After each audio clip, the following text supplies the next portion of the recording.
मित्रांनो आज सकाळी आपला डायरेक्ट 200 गावरांचा आणि डायरेक्ट 50 किलो मटनचा म्हणजे 5 बोकडाचा बेत घेतलेला आहे। ते डायरेक्ट असं मटन पाव किलो थाळी आणि गावरान भाजलेला मुर्गा 400 रुपये। बघा अशी क्वालिटी इन क्वांटिटी डायरेक्ट चुलीवर आहे। आता गॅस क्लिअर कट बंद आहे, त्यामुळे ही क्वालिटी आता एकदा बघायला यायचे जे राहिले ते नादच तुळा केलाय। सकाळपासून जवळपास आज 300 प्लस थाळ्या त्या आणि मटन पाव किलोच्या 200 प्लस थाळ्या गेल्या।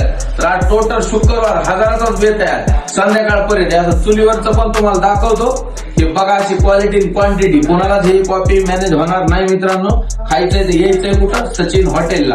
आता प्युअर गावरान रस्सा चुलीवरचा खायचंय तर यायचं सचिन हॉटेलला। डायरेक्ट चुलीवरचा बेत चालू आहे आता रोज। हे दाखवा वाजता मटन पण दाखवा। गावरांचा बाहेर चालू चुलीवर आणि मटनचा आतमध्ये। आज डायरेक्ट 1000चाच बेत आहे मित्रांनो। यात प्युअर गावरान चुलीवरचा जराकडे आपल्याकडे, त्यामुळे नाक थोडा सचिन हॉटेल म्हणलं यावं लागतंय। धन्यवाद।